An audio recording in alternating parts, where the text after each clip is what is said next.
Hello guys, ನಮಸ್ಕಾರ ಎಲ್ಲರಿಗೂ. ಈ ವಿಡಿಯೋನ 3 ದಿವಸದಿಂದ ಅಪ್ಲೋಡ್ ಮಾಡ್ಬೇಕಾಗಿತ್ತು. ನೆಟ್ವರ್ಕ್ ಪ್ರಾಬ್ಲಮ್ ಇಂದ ಅಪ್ಲೋಡ್ ಮಾಡೋದಾಗಿಲ್ಲ. ಇವತ್ತು ನಮ್ ದೋಸ್ತನ್ ಮದುವೆಗೆ ಹೊಂಟಿದ್ದೇನೆ ಗಾಯ್ಸ್. ಎಲ್ಲಿಗೆ ಅಂದರೆ ಮುಂಡರಗಿಗೆ ಹೊಂಟಿದ್ದೇನೆ ಗಾಯ್ಸ್.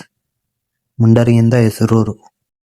ಮುಂಡರಗಿ ಬರೋದ್ರೊಳಗೆ 2:30 ಆಗಿತ್ತು ನೋಡಿ ಗಾಯ್ಸ್. ಅಷ್ಟರಲ್ಲಿ ಅನ್ಎಕ್ಸ್ಪೆಕ್ಟೆಡ್ ಆಗಿ ನನ್ನ ಗೆಳೆಯ ಸಾಜಿದ್ ಸಿಕ್ಕ ಗಾಯ್ಸ್. 9 ಮತ್ತು 10ನೇ ತರಗತಿ JS ಸ್ಕೂಲಲ್ಲಿ ಕಲ್ತೀವಿ ನೋಡಿ ಗಾಯ್ಸ್ ನಾವು. ಊರಿಗೆ ಹೋಗೋದ್ರೊಳಗೆ 5 ಗಂಟೆ ಆಗಿತ್ತು ಗಾಯ್ಸ್.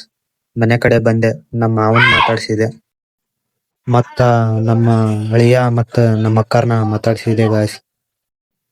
ಅರ್ಧ ಗಂಟೆ ಬಿಟ್ಟು ಮದುವೆ ಮನೆ ಕಡೆ ಹೋದೆ ನೋಡಿ ಗಾಯ್ಸ್. ದೋಸ್ತ ಫೋನ್ ಹಚ್ಕೊಂಡು, ಇಲ್ಲಿದಾನ್ ನೋಡಿ ಗಾಯ್ಸ್ ಮದುವೆ ಗಂಡು ಶಿವು ಅಂತ. ನಮ್ ದೋಸ್ತನ್ನ ಮಾತಾಡ್ಸಿದೆ, ಮತ್ತೆ ನಮ್ ಜಗದೀಶ್ ಅಣ್ಣನ ಮಾತಾಡ್ಸಿದೆ ಗಾಯ್ಸ್. ತುಂಬಾ ಒಳ್ಳೆ ಮನುಷ್ಯ, ಬಾಳ ಸಮಾಧಾನ ಇರ್ತಾನೆ ಗಾಯ್ಸ್ ಅವಾಗ್ಲು. ಇದು ಕೂಡ ಮದುವೆ ಗಂಡ ನೋಡಿ ಗಾಯ್ಸ್, ನಮ್ ಶಿವನಾರ ಅಣ್ಣ ಈತ. ಆಲೆ ಬೆಳಗ್ಗೆ ಅಂದ್ರ ಹಾಕೋ ಕಾರ್ಯಕ್ರಮ ಎಲ್ಲ ಮುಗ್ದಿತ್ತು ಗಾಯ್ಸ್. ಆಮೇಲೆ ಶಿವು ನಾನು ಮಾತಾಡ್ಕಂತ ಮಂಟಪದ ಕಡೆ ಹೋದ್ವಿ ಗಾಯ್ಸ್. ಇವರು ನಮ್ಮ ಶಿವನವರ ತಂದೆ ನೋಡಿ ಗಾಯ್ಸ್. ಮುಂಜಾನೆಯಿಂದ ಏನೆಲ್ಲ ಕಾರ್ಯಕ್ರಮ ನಡೆದವು, ಕೆಲಸ ನಡೆದವು ಅಂತಂದು ಕೇಳ್ತಾ ಇದ್ದೆ ಗಾಯ್ಸ್. ಆಮೇಲೆ ನಮ್ಮ ಟಾಕ್ಸಿಕ್ ನಾಗು ಬಂದ ನೋಡಿ ಗಾಯ್ಸ್. ನಮ್ಮ ಶಿವನವರ ಕಾಸ ಚಡ್ಡಿ ದೋಸ್ತ ನೋಡಿ ಗಾಯ್ಸ್ ಇವ. ಹಿಂಗೆ ಒಂದ್ ಸ್ವಲ್ಪ ಹೊತ್ತು ಮಾತಾಡ್ಕೊಂತ ಕುಂತೀವಿ ಗಾಯ್ಸ್. ಆಮೇಲೆ ಹೆಣ್ಣಿನ ಕಡೆದಾರ್ ಬಂದಾರ ಅಂತಂದು ಹೇಳಿದ್ರು. ಹನುಮಪ್ಪನ ಗುಡಿಗೆ ಹೋದ್ವಿ ನೋಡಿ ಗಾಯ್ಸ್.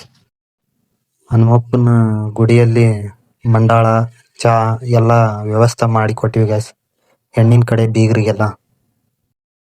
ಮತ್ತ ಮೆರವಣಿಗೆ ಮಾಡ್ಕೊಂಡ್ ಬರ್ಬೇಕಂತ ಮುಂಡ್ರಿಗಿಡ ಟ್ರ್ಯಾಕ್ಟರ್ ಕರೆಸಿದ್ರು ನೋಡಿ ಗಾಯ್ಸ್. ಫುಲ್ DJ ಹಾಡು ಹಚ್ಕೊಂಡು ಹಂಗೆ ಮನೆ ಕಡೆ ಹೋದ್ವಿ ನೋಡಿ ಗಾಯ್ಸ್. ಒಂದು 2 ತಾಸು ಇಲ್ಲೇ ಆಯ್ತು ನೋಡಿ ಗಾಯ್ಸ್. ಮತ್ತ ನೈಟ್ ಫಂಕ್ಷನಿಗೋಸ್ಕರ ಇಬ್ರಾಳ್ನು ರೆಡಿ ಮಾಡ್ತಾ ಇದೀವಿ. ರೆಡಿ ಆಗಿಂದ ಸ್ಟೇಜ್ ಕಡೆ ಕರ್ಕೊಂಡು ಹೋಗ್ತಾ ಇದೀವಿ ಗಾಯ್ಸ್ ಗಾಡಿಯಲ್ಲಿ. ಸ್ಟೇಜ್ಗೆ ಹೋಗೋ ಮುನ್ನ ಎಂಟ್ರಿ ಈ ತರ ಮಸ್ತ್ ಇತ್ತು ನೋಡಿ ಗಾಯ್ಸ್. ಕಾರ್ಯಕ್ರಮ ಎಲ್ಲ ಮುಗಿಯೋದ್ರೊಳಗೆ 12 ಗಂಟೆ ಮೇಲಾಗಿತ್ತು. ಹಂಗೆ ಸ್ವಲ್ಪ ಹಾಡಾಡೋದು, ಮಿಮಿಕ್ರಿ ಮಾಡೋದು ಎಲ್ಲ ಮಾಡಿದ್ವಿ ಗಾಯ್ಸ್. ಮಾಡಿ ಇವತ್ತಿನ ಕಾರ್ಯಕ್ರಮ ಮುಗಿಸಿದ್ವಿ ನೋಡಿ ಗಾಯ್ಸ್.